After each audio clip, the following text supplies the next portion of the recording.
Vous arrive-t-il de fixer l'écran lumineux de votre téléphone un soir de week-end, de lire une invitation par SMS à un rassemblement et de ressentir une vague soudaine d'épuisement? Au lieu de taper «oui», vous rédigez une excuse polie. Au moment où vous appuyez sur «envoyer», un sentiment de soulagement écrasant vous envahit. Un confort profond en sécurité entre vos quatre murs. Pourquoi choisissons-nous de plus en plus la sécurité du silence, plutôt que la vitalité du monde extérieur? Perdez-vous lentement votre capacité à vous connecter ou votre système nerveux envoie-t-il secrètement un signal SOS désespéré? La société pourrait vous étiqueter comme asocial, mais voici une vérité cachée qui changera la façon dont vous vous percevez. Votre cercle social qui se rétrécit n'est pas un signe d'arrogance ou de haine pour l'humanité. C'est en fait un mécanisme de survie biologique très sophistiqué. Décollons les couches psychologiques de ceux qui se retirent socialement, lentement. Protégez-vous vraiment votre paix ou construisez-vous tranquillement une prison invisible? Restez avec moi pour le découvrir. La société a l'habitude de tirer des conclusions hâtives. Lorsque vous commencez à décliner les invitations et à vous retirer dans votre propre espace, les gens collent rapidement des étiquettes. Ils supposent que vous êtes asocial, profondément malheureux ou aux prises avec l'anxiété sociale. Nous vivons dans un monde qui glorifie la connectivité constante, nous enseignant que l'extraversion est la seule voie légitime vers le succès et l'épanouissement. Mais que se passerait-il si votre retrait n'était pas un défaut psychologique, mais un impératif biologique? Selon la recherche fondamentale menée par le docteur Helen Aron en 1997, vous pourriez appartenir aux 15 à 20% de la population née avec un trait connu sous le nom de sensibilité au traitement sensoriel, STS. Cela signifie que votre système nerveux est littéralement conçu pour traiter les stimuli internes et externes, beaucoup plus profondément que la personne moyenne. Mais voici la distinction critique. Prendre du recul n'est pas un acte de fuite, c'est une stratégie obligatoire de gestion de l'énergie. Alors comment savoir si votre cerveau est véritablement conçu pour cette profondeur, ou si vous ne faites que traverser un épuisement temporaire? La réponse réside dans vos comportements subtils et quotidiens. Examinons le premier trait distinctif, et vous pourriez vous reconnaître instantanément dans un plaisir coupable, étrangement familier. Trait 1. Le plaisir coupable des plans annulés. Imaginez ce scénario familier. Le mardi, vous acceptez avec enthousiasme un dîner pour vendredi soir. Vous voulez sincèrement vous connecter et partager des histoires avec vos amis. Mais à l'approche du vendredi après-midi, une lourde et rampante appréhension commence à s'installer. L'idée de s'habiller, d'endurer le trajet et de naviguer dans le chaos sensoriel d'un restaurant animé ressemble soudain à une préparation à la bataille. Vous vous asseyez au bord de votre lit, fixant silencieusement votre téléphone, priant secrètement pour une notification. Et puis mal arrive. « Je suis vraiment désolé, mais pouvons-nous reporter ?» Alors que l'extraverti moyen ressentirait un pincement de déception sincère, vous ressentez une ruée euphorique, presque enivrante, de soulagement. C'est le paradoxe profond de la gueule de bois sociale. Vous ne détestez pas vos amis, vous désirez profondément une connexion significative, mais vous êtes férocement protecteur de vos réserves d'énergie qui s'épuisent rapidement. La culture populaire étiquette rapidement ce comportement comme de l'inconstance ou de l'anxiété sociale. Cependant, la neuropsychologie indique un système nerveux qui prédit avec acuité une surcharge sensorielle imminente. Votre cerveau a déjà simulé le bruit de fond écrasant, les conversations qui se chevauchent et le travail émotionnel requis pour la soirée, et il tire instinctivement le frein d'urgence. Vous jugez-vous parfois sévèrement de vous sentir si soulagé lorsque les plans tombent à l'eau? Mais voici la vérité cachée que vous devez comprendre. La partie la plus épuisante de votre vie sociale est rarement les gens eux-mêmes. Le véritable épuisement de votre énergie provient du lourd manteau invisible que vous êtes forcé de porter au moment où vous franchissez le pas de votre porte. Trait 2. L'art épuisant du masquage de haute énergie. Si quelqu'un vous observait lors d'un rassemblement social, il ne devinerait jamais la bataille intérieure que vous menez. Vous êtes souvent celui qui maintient la conversation, rit au bon moment et lit intuitivement la température émotionnelle de la pièce. Vous n'avez pas l'air maladroit. En fait, vous vous exécutez sans faille. Mais c'est précisément le paradoxe. Vous vous engagez dans ce que les psychologues appellent le masquage social, un mécanisme d'adaptation très épuisant où vous calibrez continuellement votre personnalité pour répondre aux attentes de chacun autour de vous. Mais voici la réalité que personne d'autre ne peut observer, l'effondrement inévitable. Lorsque vous fermez enfin votre porte d'entrée, vous ne vous détendez pas seulement, vous vous effondrez physiquement et mentalement. Vous pourriez vous retrouver assis dans votre voiture garée pendant 25 minutes supplémentaires ou regardant fixement le noir de votre chambre, complètement vidée. Pourquoi? Parce que pendant que d'autres bavardaient simplement, votre amygdale, le centre de traitement émotionnel du cerveau, fonctionnait en surrégime absolu. Vous hyperscanniez l'environnement pour des changements subtils de ton, des tensions non dites et des micro-expressions. Vous ne faisiez pas que socialiser. Vous traitiez un afflux massif et invisible de données émotionnelles. À l'extérieur, vous restez un caméléon social parfaitement adaptable.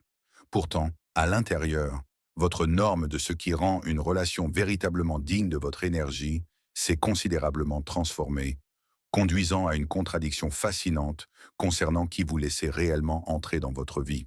Trait 3. Désir de profondeur, rejet de la superficialité. Vous est-il déjà arrivé de vous déconnecter complètement lorsqu'une conversation dérive vers les routines quotidiennes banales, la météo ou les commérages superficiels? Les gens pourraient interpréter mal votre silence comme de l'arrogance ou de la distance, mais cela ne pourrait être plus éloigné de la vérité. Votre profonde aversion pour les petites conversations est un sous-produit direct de la façon dont votre cerveau est câblé. Vous vivez un paradoxe fascinant. Vous préféreriez de loin supporter la réalité physique d'être complètement seul que de souffrir de l'isolement émotionnel insupportable, d'être entouré de connexions superficielles. Mais pourquoi les bavardages occasionnels sont-ils si insupportablement épuisants pour votre système nerveux? Selon une étude d'imagerie par résonance magnétique fonctionnelle, IRMF, de 2011 menée par le docteur Jadzia Jegielovic, les cerveaux avec une sensibilité élevée au traitement sensoriel démontrent une activation significativement plus importante dans les zones responsables du traitement cognitif et visuel profond.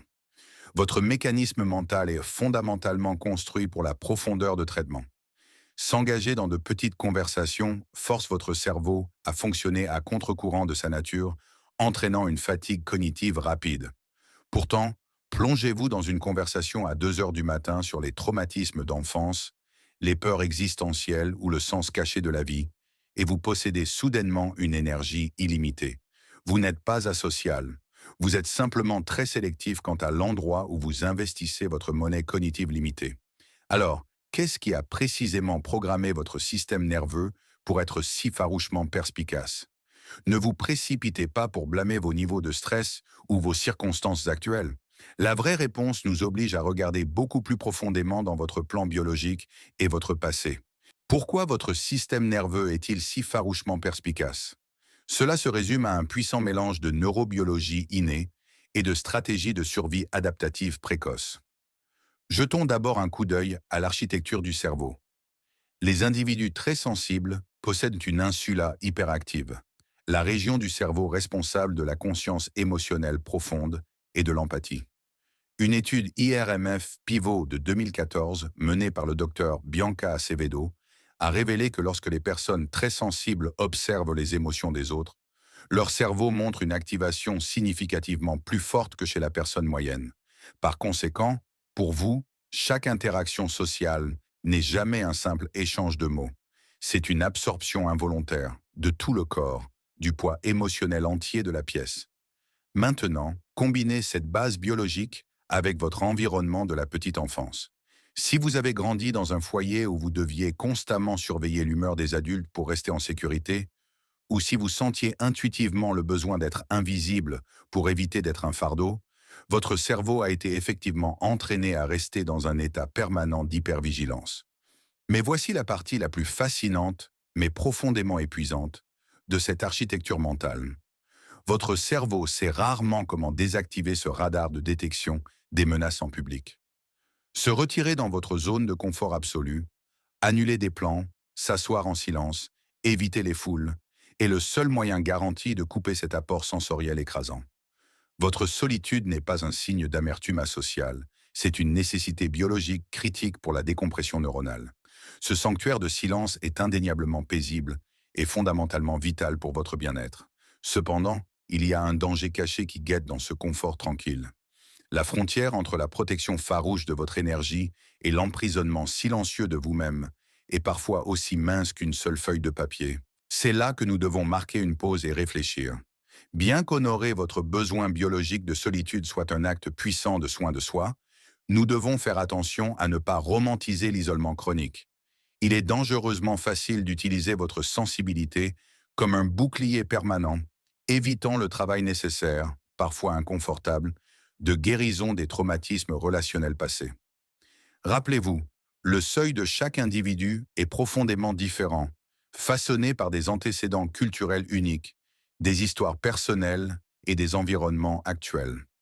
Veuillez noter que cette analyse est destinée à l'introspection éducative et ne doit jamais remplacer un conseil psychologique professionnel ou un avis médical. Si votre retrait vous cause une détresse sévère, chercher de l'aide est un signe d'immense courage, pas une faiblesse. Alors, en naviguant vos propres limites sociales, vous devez vous poser une question difficile mais nécessaire. Vous retirez-vous pour vous recharger ou vous retirez-vous pour vous cacher? La réponse pourrait tout changer sur la façon dont vous avancez. En fin de compte, un cercle social qui se rétrécit n'est pas un échec dans la navigation de la vie. C'est une filtration profonde de votre réalité. Vous ne devez pas au monde votre présence continue, ni ne devez justifier votre besoin biologique de silence. Cependant, la véritable maîtrise de votre sensibilité réside dans l'équilibre. Vous n'avez pas à laisser votre porte grande ouverte pour tout le monde. Votre seule tâche est de garder une douce lumière allumée pour les rares personnes qui respectent vraiment votre profondeur. Êtes-vous récemment entré dans une période de retrait social? Vous reposez-vous ou vous cachez-vous? Partagez votre parcours avec nous dans les commentaires ci-dessous. Si cette réflexion a résonné avec votre réalité cachée, veuillez aimer, partager et vous abonner à notre chaîne. Rejoignez-nous la prochaine fois alors que nous continuons à décoder les mystères psychologiques les plus profonds de l'esprit humain.